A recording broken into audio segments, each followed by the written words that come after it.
बहुत सावधानी से कथा सुनिएगा और अपने चित्त में उतारिए।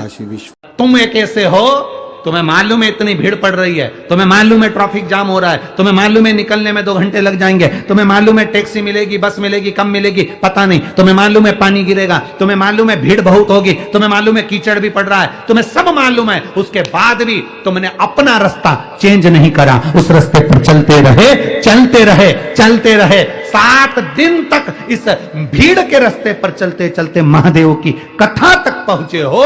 जब तुमने अपनी मंजिल नहीं छोड़ी तो परमात्मा भी तुम्हारी मंजिल नहीं छोड़ेगा, ये निश्चित है। क्यों छोड़े वो? तुम अपनी मंजिल नहीं छोड़ते तो वो कैसे छोड़ सकता?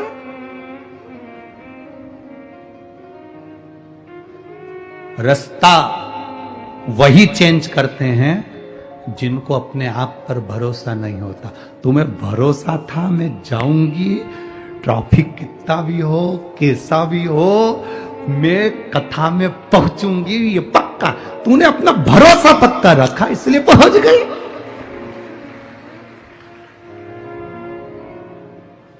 और कितनी बुजुर्ग बुजुर्ग माता बैठी हैं, कितनी जो 55 से ऊपर हैं, जरा हाथ उठाना, उठाओ जरा। बहुत सारे हो रहे, धर लो धर लो धर लो धर लो धर लो। और जो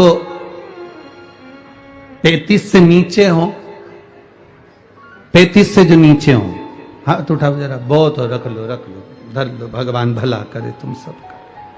बहुत। अब ये 55 से ऊपर वाली इतनी अवस्था में तो बहुएं भी कह देती हैं, मम्मी क्या करोगी जाके, तुम इतनी भीड़ में क्या करोगी? पर तुमने अपना भरोसा नहीं तोड़ा, तुमने विश्वास पक्का रखा, इसलिए यहां तक पहुंच गए। अपने भरोसे को जो दृढ़ी रखता है, अपनी मंजिल को जो नहीं छोड़ता, घूम फिर के भी जाऊंगा तो मंजिल तक जाऊंगा। अगर इस रास्ते में बस अड़ गई तो उधर से ऑटो लेकर निकल जाऊंगी, उधर से अड़ गई तो उधर से निकल जाऊंगी। 4-5 गेट बने हैं कथा के पंडाल में जाने के लिए, एक गेट से नहीं जाने देगा, दूसरे से जाऊंगी, दूसरे से नहीं जाने देगा, तीसरे से जाऊंगी, पर अपनी मंजिल पर पहुंचूंगी जरूर, ये निश्चित है। आप दृढ़ी बन गए, आपका भरोसा पक्का हो गया तो आप मंजिल तक पहुंच गए। और यही भरोसा, यही दृढ़ता तुम्हें आखिरी तक चाहिए, अंतिम सांस तक इस भरोसे को मत तोड़ना, इस दृढ़ता को मत तोड़ना।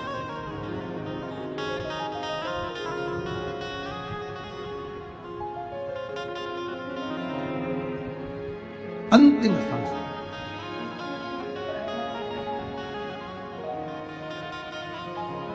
और जब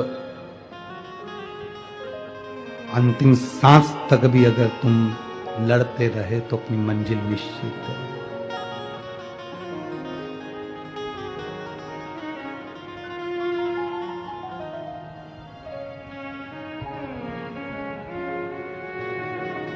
वो कहे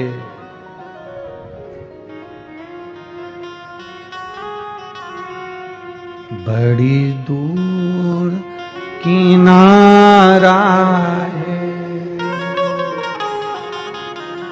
दोस्ती पुरानी है, भोले बाबा सुन भी लो ये मेरी कहानी।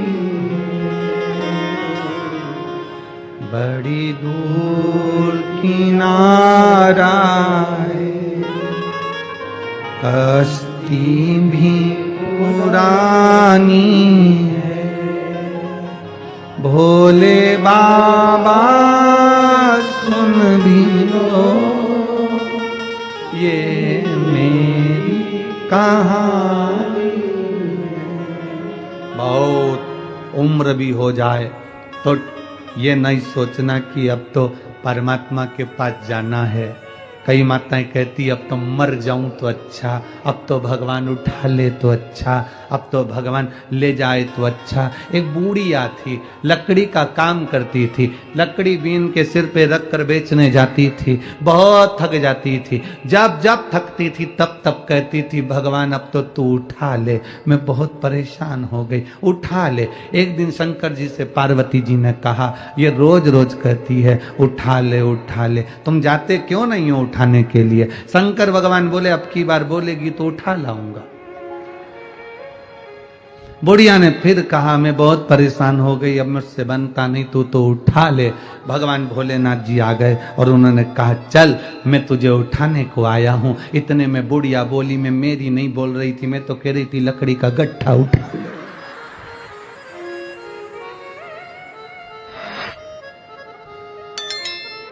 तुम इतने से में टूट गए।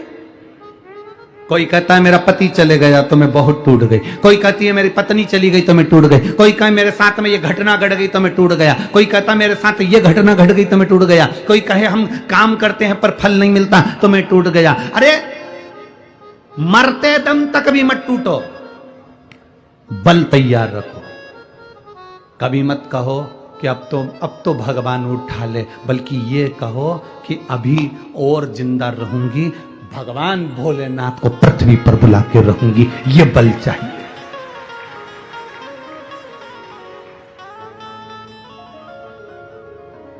ये बल अपने भीतर उत्पन्न करो ना।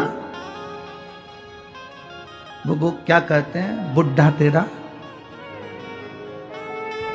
वो एक किसी ने कहा है बुढ़ा तेरा, कि हम कहां बुढ़े हुए।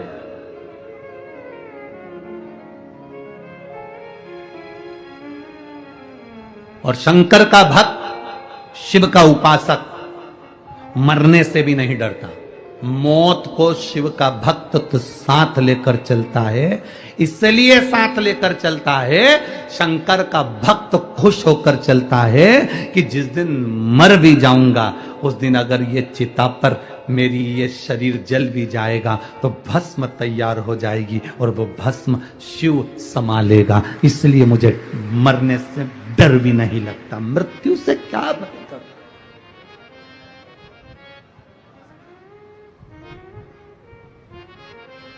थोड़ा सा दुख आया, रस्सी लाए, टंग गए। थोड़ा सा दुख आया, गोली लाए, मर गए। थोड़ा सा दुख आया, बस के नीचे, ट्रेन के नीचे मर गए। हम कह रहे हैं ये तो ओल्ड फैशन है मरने का, कोई नई डिजाइन लाओ। रोज रोज रोटी खाओगे तो कहोगे एक आध दिन तो पिज्जा चाहिए, एक आध दिन तो इडली सांभर या पूरन पोली चाहिए, आमटी और मिर्ची का ठेसा। रोज रोज एक जैसा तो सब वो कहे वो मर गया रस्सी से बंद कर, वो कहे उसने सुसाइड कर लिया, पढ़ाई में नहीं हुआ तो वो मर गया, उसने उसके चक्कर में मर गया उसके। अरे कोई नया फैशन लाओ। मरो मरो सब कोई कहे, मर के देखे कोई, मरो तो ऐसा मरो कि फिर संसार सागर में जन्म ना हो। अगर मरना ही है और तुम्हें लग रहा है मैं दुखी हो गया मरना है, तो फिर एक काम करो, अब मेरे को मरना है पर रस्सी से नहीं मरूंगा, गोली से नहीं मरूंगा, ट्रेन में नहीं, पानी में नहीं, कहीं नहीं मरूंगा। अब एक ही काम करूंगा, शंकर जी के मंदिर में रोज लोटा भर के जल चढ़ाऊंगा, शंकर भगवान को चिढ़ाऊंगा कि मैं मर भी नहीं रहा और तेरे ही दरवाजे आ रहा हूं, तू या तो संभाल ले या तो फिर। अब शंकर जी के मंदिर में रोज जाएगा तो भोलेनाथ भी कहेंगे तुझे इतनी जल्दी मरने नहीं दूंगा क्योंकि मैं तुझसे बहुत प्रेम करता हूं। कहां मरने देगा, कार्य करेगा। और मेरे भोले तेरा सहारा है, मेरे भोले तेरा सहारा है, मेरी नैया का तो किनारा है, मेरी नैया का तो। क्यों मरना, किस लिए मरना? हमें नहीं मरना। क्यों मरना?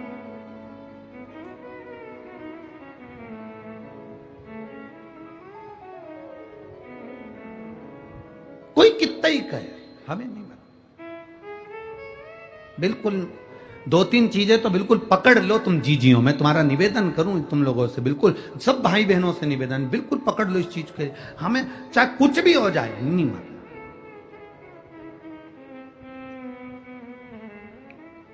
क्या है, अखबार खोलो तो न्यूज पढ़ने में आती है, एक पति ने अपने बच्चों को, एक पत्नी ने अपने बच्चों को जहर दे दिया, वो मर गई, वो मर गए। क्या हुआ उससे?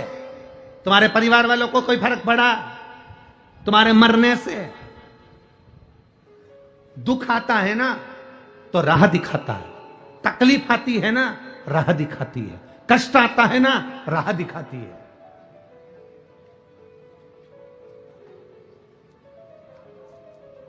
जब तक तपोगे नहीं तब तक निखरोगे नहीं। सोने के भी जेवर तप कर बनते हैं। सोने की कीमत में और जेवर की कीमत में अंतर हो जाता है। सोना अगर जितना रुपया भी तोला है, पर उसका जो जेवर बन जाएगा तो उसकी कीमत बढ़ जाएगी, क्योंकि उसमें कारीगरी करी गई है। तुम्हें अगर तपाया गया है, तुम्हें अगर दुख दिया गया है, तुम्हें अगर कष्ट दिया गया है, तो तैयारी रखना, तुम कीमती जेवर बनने वाले हो, जो परमात्मा तुम्हारे साथ में रखे। क्यों मरना? किससे लिए? 2 चीजें पकड़ के रखो, कितना भी दुख हो नहीं मरना, जा। कर्जा भी हो गया ना, नहीं मरूं, जा। और अगर लड़ाई हो जाए तो मेरी जीजियों से निवेदन है, कभी लड़कर मायके मत जाना। छाती पे मुंह डालो, वहीं रहो, नहीं जाऊंगी। घर के लोग कितने ही कहते, जा अपने बाप के घर, नहीं जाऊंगी। जितना झगड़ा हो उतना चने की दाल गलाओ, पूरन पोली बनाओ, खा, नहीं जाऊंगी। और अगर वो ज्यादा बोले कि तू जा, तो साथ में आमठी भी तैयार करो, नहीं जाऊंगी, जा। और ज्यादा गुस्सा आए तो मिर्ची को कूट के ठेसा बना लो, पर मत जा, नहीं जाऊंगी। कहे तो जा अपने बाप के घर, जा अपने पिता के घर, नहीं जाऊंगी, जा। मेरी माताओं से निवेदन, आज घर जो टूट रहे हैं ना इसी बात के, तुम चले जाती हो मायके वाले तुमसे कह देते हैं अब मत जाना, कभी भी मत जा। अब हम उनको अदालत में देखेंगे, इसमें देखेंगे, उसमें देखेंगे। और बेटा और बेटी का घर टूट गया, वो अदालत में खड़े हैं, वो अदालत में पहुंच रहे हैं, अदालत में एक दूसरे का मुंह देख रहे हैं, इधर से ये भड़का रहा है, उधर से वो भड़का रहा है। मत जा, वही छाती पे रहे, नहीं जाऊंगी, जा। ये 20 साल अगर दारू पिया होगा तो इसमें पत्र में लिखा है जो बात तो हमने बोली नहीं है, जो पत्र में लिखी वो बात तो बोली ही नहीं, कि कितना बकते होंगे, कितने बोलते होंगे, कितने कहते होंगे, कितने 20 साल में कितना सहन करा होगा, जरा विचार करिएगा। हमने वो बात बोली नहीं है, कितना सहन करा होगा। रहो, संभालने का थोड़ा प्रयास करो, और जिस दिन तुम संभालना सीख गए,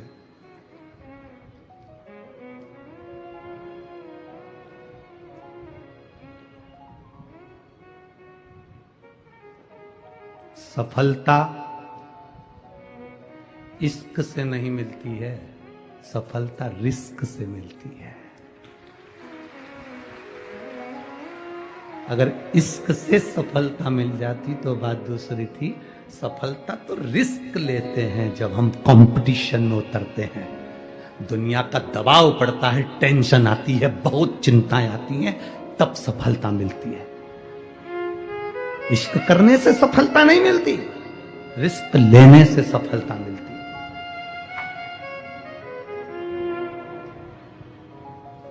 बल्लाल के गांव के लोग सेठ जी के पास जाकर बोले, तुम्हारा बेटा खुद भी नहीं पढ़ता और हमारे बच्चों को भी नहीं पढ़ने देता। गणेश जी की मिट्टी की मूर्ति बनाता है, शंकर जी का शिवलिंग बनाता है, जमीन पर बनाकर बैठ जाता है, पेड़ों की पत्ती तोड़कर चढ़ा देता है, और सबको कहता है कि गणेश जी का भजन करो, शंकर जी की पूजन करो। तुम्हारा बेटा इतना बेकार है कि वो दूसरे को भी नहीं पढ़ने दे और खुद भी नहीं पढ़े, वो दूसरे को भी विद्यार्जन नहीं करने दे और खुद भी ना करे। तो पिता को क्रोध आया, मां को तो मालूम ही नहीं कि पति जा रहा है मेरे बेटे के पास, और पिता दौड़ कर गया। आज बेटे को देखा कि यहां मूर्ति की पूजन कर रहा है, गणेश जी की मूर्ति उठाकर फेंक दी, शिव जी की मूर्ति उठाकर फेंक दी, बेटे को पेड़ से बांध दिया, 2-3 दिन भूखा रहेगा, सब ठिकाने लग जाएगा। कब तक गांव वालों के ताने सुनूंगा मैं? कब तक श्रवण करूंगा मैं? कब तक सुनूंगा मैं? मूर्ति को फेंक दिया गया और बेटे को पेड़ से बांध दिया। शाम होने लगी, सेठानी को अपने बेटे की याद आई। बल्लालेश्वर तीसरे नंबर के विनायक हैं अष्ट विनायक में, तीसरे। सेठानी को अपने पुत्र की याद आती है, और सेठानी को जब पुत्र की याद आई तो उसने अपने पति से, सेठ जी से कहा, सुनो जी स्वामी, मेरा बेटा नहीं दिख रहा, मेरा बेटा ना जाने कहां चले गया, ढूंढ रही हूं, मिल नहीं रहा, वो विद्यालय से भी नहीं आया, वो ना जाने कहां रह गया, गुरु घर पूछ के आई हूं, गुरु घर से भी नहीं मिला, मेरा बेटा कहां, मेरा पुत्र कहां? सेठ अपनी पत्नी को यह नहीं बता रहा कि मैं उसको पेड़ से बांध कर आ गया हूं। शाम हो गई, मध्य रात्रि हो गई, मध्यरात्रि हो गई, पूरी रात निकल गई, सुबह हो गई, सेठानी को नींद ना आई क्योंकि मेरा पुत्र ना जाने कहां गया है। अब एक बात बताओ आप, एक मां को बेटे की जितनी चिंता होती है, उतनी ही चिंता, उतनी ही बेचैनी उस परमात्मा को भी अपने भक्त की होती है।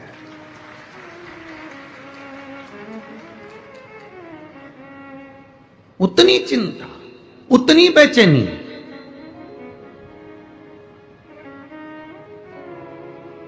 उस परमात्मा को भी होती है, अपने भक्त की होती है।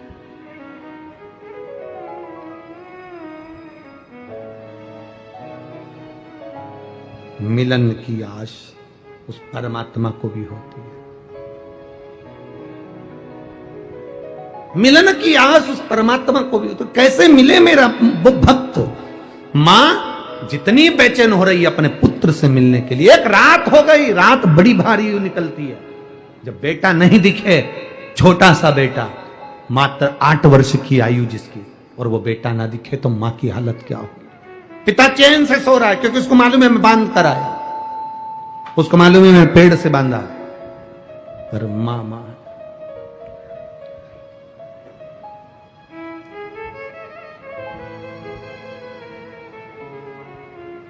अभी छिंदवाड़ा की कथा में आपको कहा था, यहां सबको है अपनी पड़ी, भजन कर ले घड़ी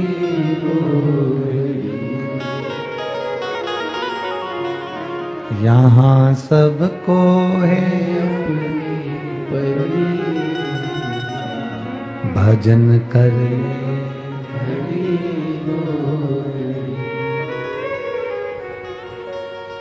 इन नैनों का होना भी क्या,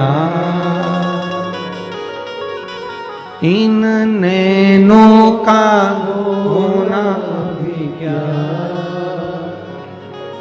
जिन नैनों से, जिन आंखों से हमने भगवान का दर्शन ही नहीं किया, तो उन नैनों से क्या फायदा?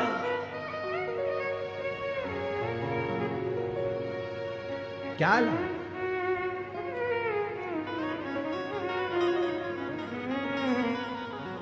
मिले जो समय, मां बेचैन, पिता को मालूम था मैं पेड़ से बांध कर आया हूं, पूरा रात, सुबह हो गई, आज मां किससे कहे कि मेरा बेटा नहीं मिलता, मेरा बल्लाल नहीं मिल रहा, मेरा बेटा नहीं मिल रहा।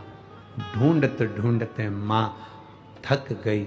तब उस मां ने जो पहले करती थी आज वो किया, शिवलिंग का निर्माण, पार्थिव शिवलिंग का निर्माण कर कर गणेश जी की मट्टी की मूर्ति बनाकर उसकी पूजन के लिए बैठ गई और जो बैठी और बस विनय करा, मेरे बाबा आपका बेटा चले गया था तो आप लेकर आए थे, षडानंद कार्तिक चला गया था श्रीशैलम पर तो आप लेकर आए थे, गणेश का सिर कट गया था तो आप लेकर आए थे।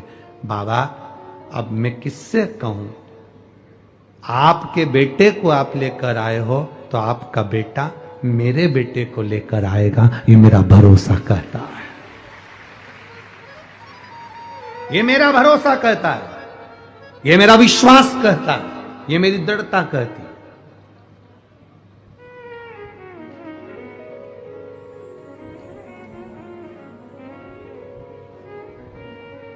वो साध सकता है। पिता बेटे को इतना बोल्ड बनाए कि जब घर में बहुत बहुत ध्यान देना, पिता अपनी बहन को कुछ दे रहा है कि नहीं दे रहा उससे मतलब नहीं, पर भतीजे जो हों वो भतीजे ऐसे ऐसे मेहनत करने वाले हों, जब बुआ आए तो भतीजे शान से अपने घर में अपनी माँ से कह सके मम्मी राखी पे बुआ आने वाली है, उसको 2 साड़ी देना, एक पिता की तरफ से भतीजे की तरफ से।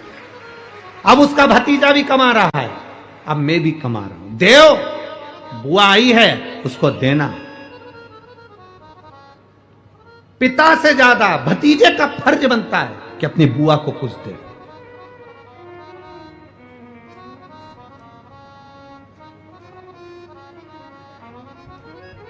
वो तो दुनिया के लोगों ने बुआ का नाम बदनाम कर दिया। वो प्रहलाद की जो बुआ थी उसने, दुनिया के लोगों ने कहानी गलत कर दी, पूरी कहानी गलत बताई। अगर दुनिया के लोग सही कहानी बताते तो भतीजा और बुआ का संबंध खराब नहीं होता। कहानी गलत थी ना। लोगों ने कहा, हिरण्यकशिपु ने अपनी बहन से कहा, बहन तू अपने भतीजे को गोदी में रखकर बैठ जा और चादर ओढ़कर बैठ जाना, तू बच जाएगी, तेरा भतीजा जल जाएगा। तो बुआ भतीजे को जलाने के लिए गोदी में लेकर बैठी। बोलो सही है कि गलत है? लोगों ने कहानी गलत बताई। होलिका, लोगों ने कहा उसने अपने भतीजे को जलाया। पहले तो होलिका का नाम तो निकालो कि होलिका का नाम क्या है।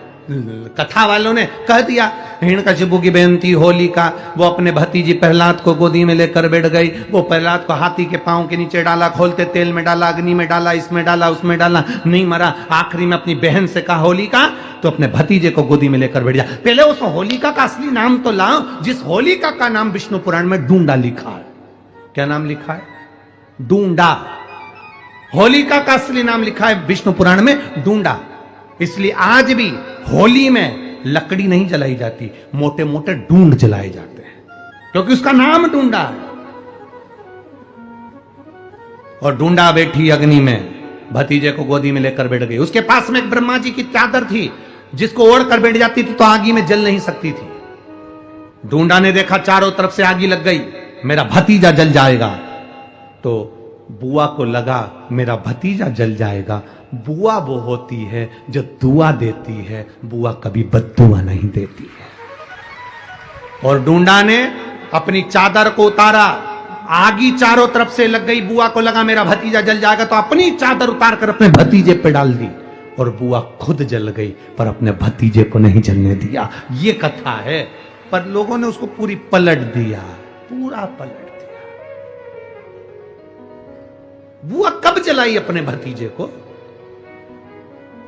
आप में से इतनी सारी बुआ बैठी हैं, कभी अपने भतीजे को अपशब्द कहा? कभी अपने भतीजे को श्राप दिया? कभी अपने भतीजे को बद्दुआ दी? नहीं। जब भी बोलती हो मेरा भतीजा खूब फले फूले, भगवान कृपा करे मेरे भाई जैसा नाम कमाए, मेरा भैया कितना नाम कमाता वैसा मेरा भतीजा नाम कमाए, तो भतीजे को चाहिए जब बुआ घर में आए तो अपने मम्मी पापा से कहना, पापा मम्मी 2 साड़ी देना, क्योंकि अब मेरी नौकरी लग गई है, मैं कमाने लगा हूं, मैं कमा रहा हूं, इसलिए मम्मी एक काम करना, 1 साड़ी पापा देंगे अपनी बहन को और 1 मैं दूंगा अपनी बुआ को। तो मम्मी कहेगी तू अपनी बहन को देना, बुआ को क्यों दे रहा है? तो कह देना अगर आज मैं दूंगा तो उसके भी भतीजे उसको देंगे। ये हमारे यहां क्रम चालू होना चाहिए।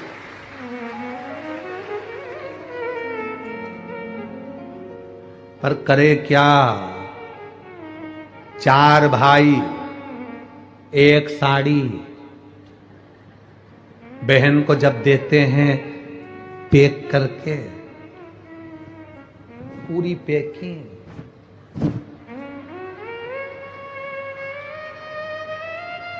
पूरी अच्छी बढ़िया वाली साड़ी। अगर ढीली ढीली दिखे तो उसमें कपड़ा भी फंसा दे, कागज जोड़ और पैकिंग करके।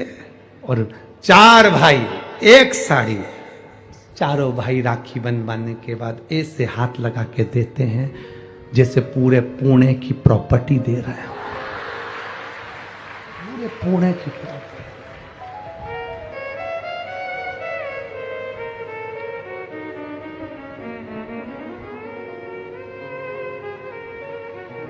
अब किसी ने पूछा कि क्यों रे, चारों भाइयों ने मिलके 1 साड़ी दी। अभी हम एक ही तो घर में रहते हैं,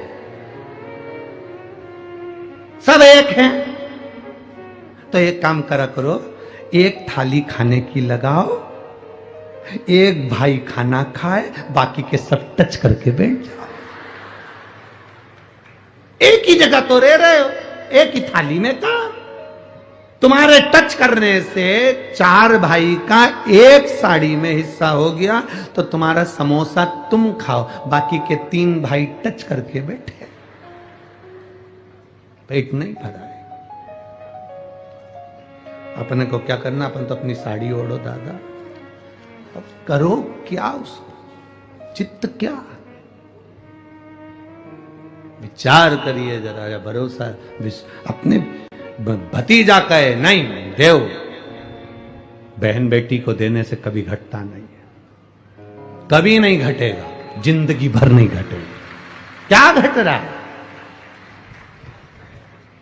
शिव को दिया कभी नहीं घटता, संत को दिया कभी नहीं घटता, और बहन बेटी को दिया, गौ माता को दिया, कभी नहीं घटता, कभी नहीं घटता।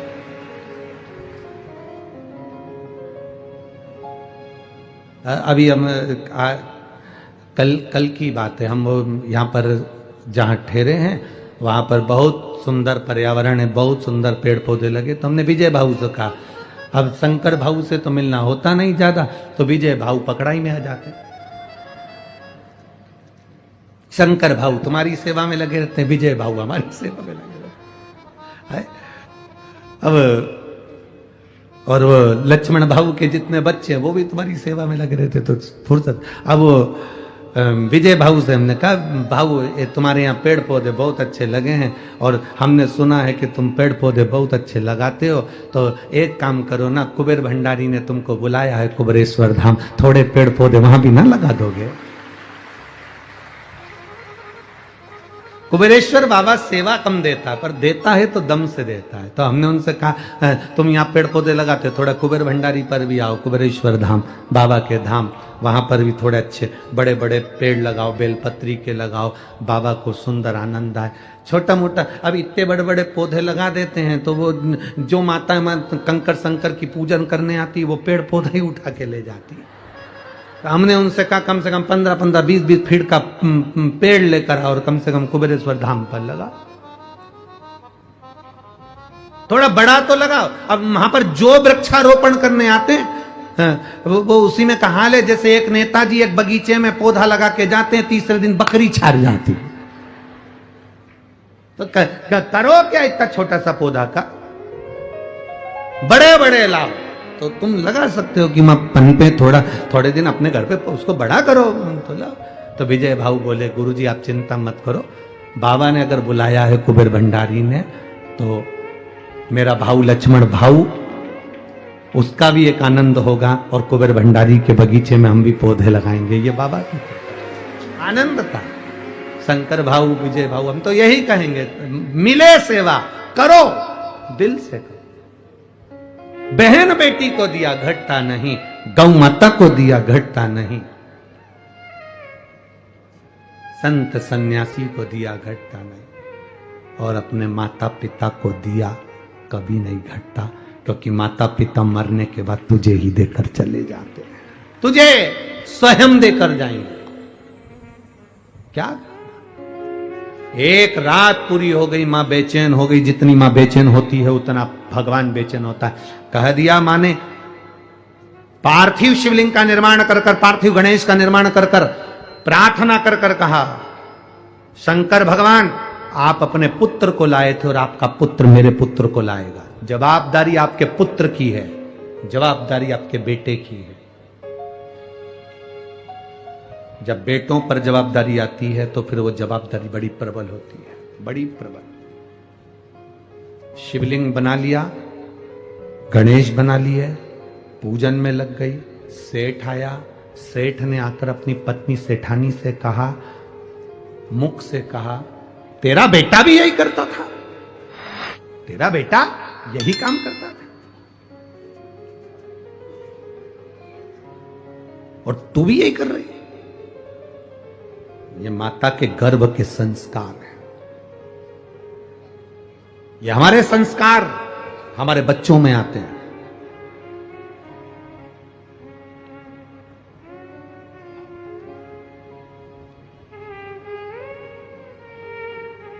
बहुत ध्यान देना, समझने वाली बात है। शुगर की बीमारी पिता को है तो बेटे को भी होगी और बोलो जम के बेटी को भी होगी। बोलो सही है कि गलत है? डॉक्टर के पास दिखाने जाओगे तो पूछ लेगा, क्यों तुम्हारे यहां किसी को शुगर थी क्या, तुम्हारे यहां किसी को बीपी था, तुम्हारे यहां किसी को यह बीमारी थी? डॉक्टर पूछता है। बीमारी के लक्षण, बीमारी का थोड़ा थोड़ा लक्षण अपने वंश में चला आता है। अगर पिता को शुगर थी, दादा को शुगर थी, तो बच्चों में धीरे धीरे वो आएगी, आती है। वो ब्लड की बीमारी है। अगर शुगर तुम्हारे पोते तक आ सकती है तो शंकर का भजन भी तुम्हारे पोते तक आना चाहिए। शुगर अगर तुम्हारी बेटी तक जा सकती है, नाती पंथी तक जा सकती है, तो भगवान का भजन भी नाती और पंथी तक जाना चाहिए। ये ब्लड के अनुसार चलना चाहिए। वक्त बदले, बदल जाने दो, पर खून नहीं बदलना चाहिए, सनातन धर्म का रहना चाहिए। यह कैसे बदल जाए?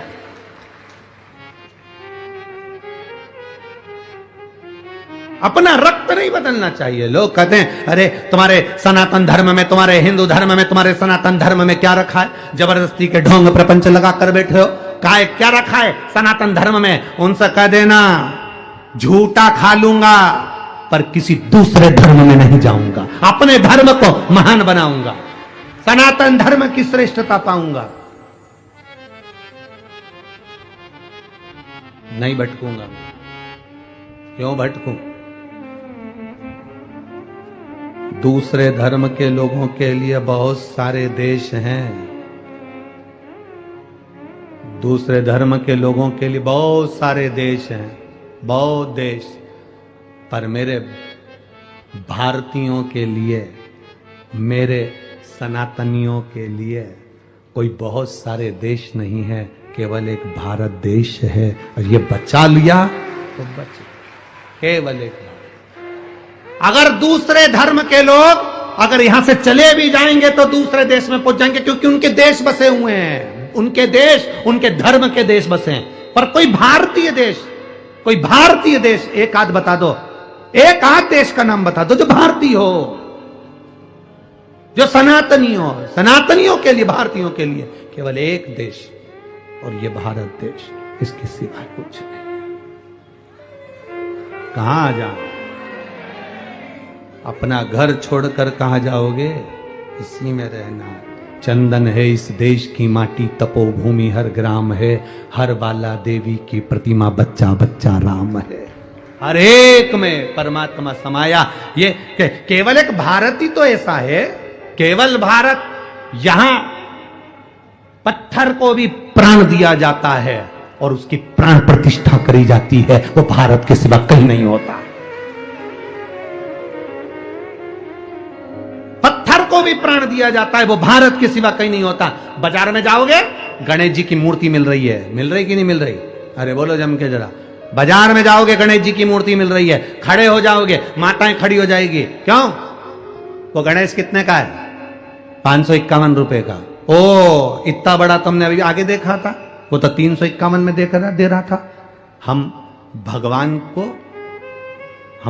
को नहीं खरीद रहे हैं, अभी हम केवल मूर्ति को, केवल जिस व्यक्ति ने उसका निर्माण करा, हम केवल उस मूर्ति को खरीद रहे हैं। हम अभी भगवान को नहीं खरीद रहे हैं। 500 में क्या भगवान मिल जाएगा? 300 में क्या भगवान मिल जाएगा? 400 रुपए में क्या भगवान मिल जाएगा? 200 रुपए में क्या भगवान मिल जाएगा? इतनी सारी मूर्तियां गणेश जी की मिल रही हैं, इतनी सारी मूर्तियां गणेश जी की बिक रही हैं। हम भगवान को नहीं खरीद रहे, हम तो केवल मूर्ति खरीद रहे हैं।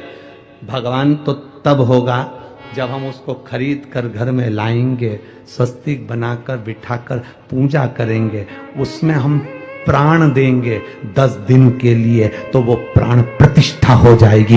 ये गुण केवल भारतवासियों को आता है। ये गुण केवल भारत वालों को आता है, इसके सिवा किसी को नहीं आता। कोई देश ऐसा नहीं है जो पत्थर में प्राण दे दे, पर भारत ऐसा है जो पत्थर में भी प्राण दे देता है। वो भारतीय पत्थर में प्राण देता है। और 10 दिन हम गणेश जी महाराज की आराधना, पूजन, अर्चना खूब दिल से करते हैं। और ये वो भारत है जब गणेश जी की वो फिर जो 200 रुपए की मूर्ति तुम आकर रहे थे, वो जब जाता है तो आंख में आंसू आता है। इसी को प्राण प्रतिष्ठा कहते हैं, इसी को सनातन धर्म कहते हैं। ये सनातन धर्म जब वो जाता है तो दिल रोता है।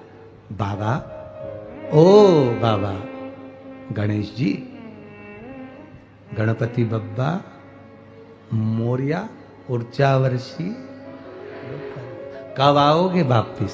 फिर दिल रोता है। 10 दिन में बच्चे रोते, परिवार रोता। कहां ले जा रहे? विसर्जन, विसर्जन। प्राण दे दिए। ये भारत का मूल तत्व है।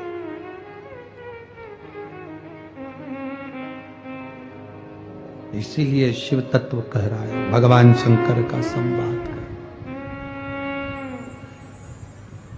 ओगरदानी का सुंदर भाव कर रहा शिव तत्व।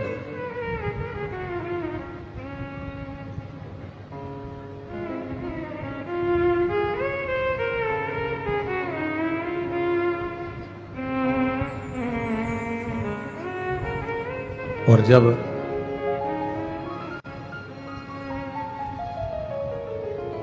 बल्लाल की मां ने मांगा, गणेश जी महाराज पहुंचे।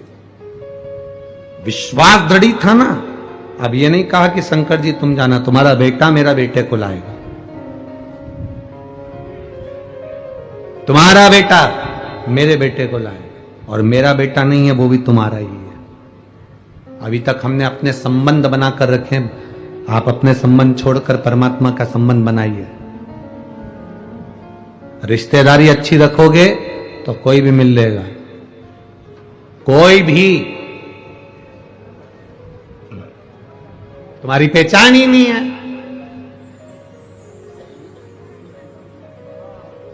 तुम्हारी पहचान नहीं। अच्छी पहचान तो बनाओ पहले। विधायक जी के यहां गए, आमदार के यहां गए, खासदार के यहां गए, और तुमने जाकर कहा जरा खासदार जी से बोल दो ना, अरे जरा आमदार जी से बोल दो ना, सांसद जी से बोल दो ना, मंत्री जी से बोल दो ना, बिमला बाई आई है, बोलो ना। इतने में तो दरवाजे पर खड़ा हुआ द्वारपाल भगा देगा, चल उधर बिमला बाई आई है, वहां चल, जाओ यहां से। और तुमने जाकर कह दिया आमदार से कहो, खासदार से कहो, मंत्री जी से कहो, बिमला आई है, उनकी मौसी, जाओ बोल के आओ। और अंदर सूचना गई, तुम्हारी मौसी है कोई बिमला, जलगांव में रहती है, हाउ आई है, बुलाओ। आमदार खासदार मंत्री जी के अंदर लाओ, जल्दी लाओ, मेरी मौसी है, अंदर बुलाओ उसको, बुलाओ। तुमने कह दिया मौसी आई है तो तुरंत अंदर लिया। तुमने कहा केवल बिमला आई है, दरवाजे से भगा दिया। भगवान शंकर से तुम ऐसा संबंध बनाना, तुम्हारी रिश्तेदारी ऐसी बनाना कि जैसे यमराज आए और इतने में तुम्हारे मुख से निकल जाए, बुलाओ।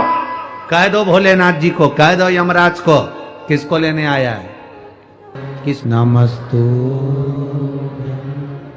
श्री शिवाय, नमस्तु श्री शिवाय, नमस्तु श्री शिवाय नमस्तु भोला सब दुख काटो ओ भोला सब दुख काटो शिव शंकर जपूं तेरी माला भोले बाबा जपूं तेरी माला भोला सब दुख काटो ओ भोला सब दुख काटो वेश है मंगल मंगलकारी वेश है मंगल मंगलकारी शमशान वासी हमारा शमशान वासी हमारा ओ भोला सब दुख काटो ओ भोला सब दुख काटो। शिव कथा कह रही है बल्लाल को ढूंढने के लिए मां ने जो प्रयास किया, बाद में शिव की शरणागति ली। बल्लाल को ढूंढने के लिए श्री गणेश जी महाराज पहुंचे और गणेश जी ने जाकर वृक्ष से उसको खोला। खोलते से ही गणेश जी महाराज जो सामने आए, बल्लाल से पूछा तुझे तेरी माता ढूंढ रही है और तू यहां पर है? कहा मेरे पिता मुझे बांध कर गए। संसार के बंधन में लोग बांध देते हैं और मेरे गणेश जी महाराज बंधन से मुक्त कर देते हैं। बंधन से मुक्त किया। भगवान गणेश जी ने पूछा मांग तुझे क्या चाहिए? क्या मांगू? मेरी मिट्टी की मूर्ति को तोड़ दिया है। भगवान गणेश कहते हैं मैं स्वयं मूर्ति के रूप में विराजमान होऊंगा और मेरा नाम यहां बल्लालेश्वर विनायक के रूप में विराजित होगा। जो बंधन में मुक्त हो,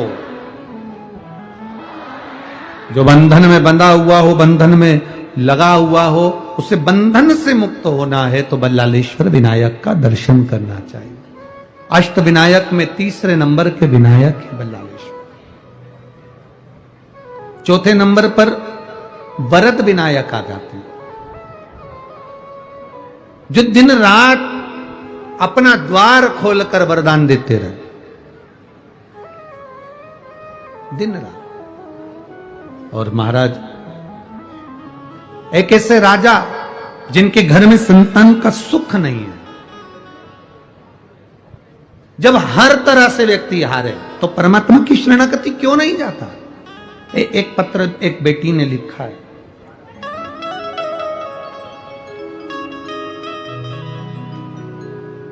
मेरा नाम कांचन विजय चौहान है, पीपले गुक से आए हैं। कहीं बैठी हो तो हाथ हिला सकती हैं, अगर कहीं बैठी हो तो हाथ हिला सकती हैं। मेरा नाम कंचन, आप ही हैं? हाँ, एक बार हाथ हिला दीजिए। मेरा नाम कंचन विजय चौहान है, मैं पिपले गुक से आई हूं। मैं पिपले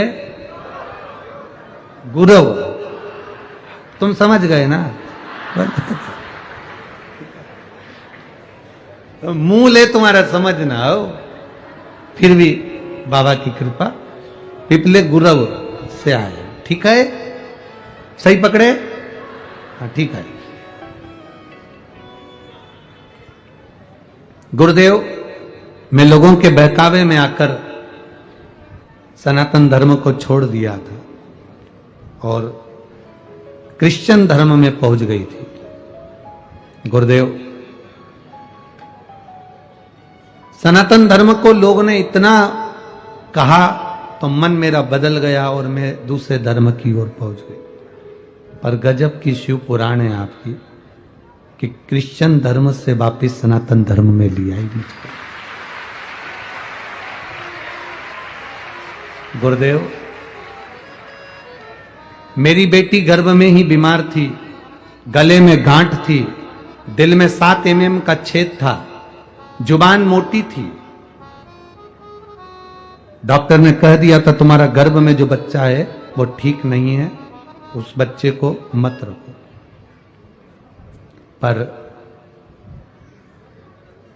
तुम्हारा बच्चा 5 साल से ज्यादा जीवित नहीं रह पाएगा, उस बच्चे को मत रखो।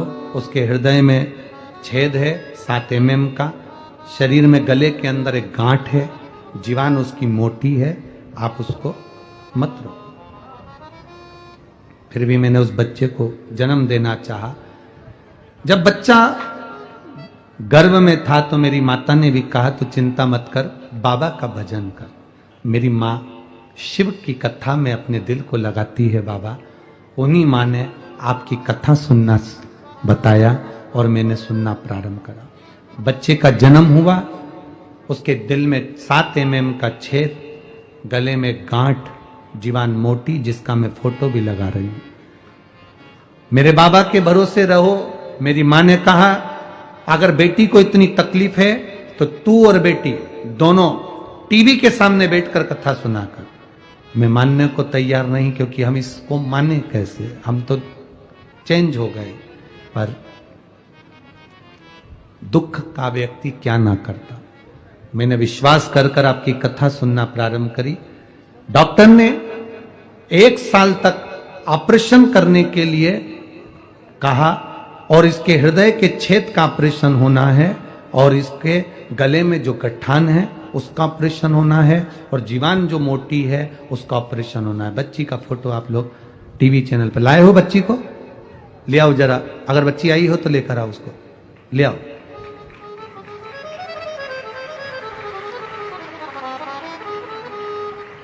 डॉक्टर उसके 7 mm छेद का, हृदय में जो छेद है उसका ऑपरेशन का तैयारी कर रहे हैं, उसके गले की गठान के ऑपरेशन की तैयारी कर रहे हैं। और मेरी मां मुझे कथा सुनने का कहती है। मैंने 15 से 20 दिन मांगे डॉक्टर से और ऑपरेशन की तैयारी भी करते रहे और आपका जो मंत्र है श्री शिवाय नमस्तुभ्यम जपते रहे। शंकर जी के मंदिर में पहली बार जाना चालू करा, बाबा का जल लाकर बेटी को लगाना प्रारंभ करा। बाबा का मैं क्या गुणगान करूं गुरुदेव। जब 7 mm के छेद के लिए ऑपरेशन के लिए जाने लगे तो डॉक्टर ने जांच कर कर कहा कि इसका छेद अब भरा रहा है, इसका ऑपरेशन की जरूरत नहीं है। गुरुदेव, मेरी बेटी की मोटी जो जीवान थी उसको पतला करने के लिए काटा गया, उस जीवान को काट कर रखा गया। पर डॉक्टर ने कहा कि तुम्हारी बेटी के जो 2 ऑपरेशन होना है अब वो जरूरत नहीं है, इसकी जीवान वापिस ठीक हो रही है और इसके गले में जो गठान है वो भी अपने आप गल गई है। मेरी बेटी अब ठीक होना प्रारंभ हो गई है। शिव तत्व इसी को कर, ओघड़ी इसी को कर। आ रही, आ जाओ। अरे खाली न जाता कोई दर से तुम्हारे, खाली न जाता कोई दर से तुम्हारे, मैं भी खड़ी हूँ बाहें पसारे, अपने लगा लो। एक बार जोरदार ताली बजाए बेटी के लिए। प्रणाम।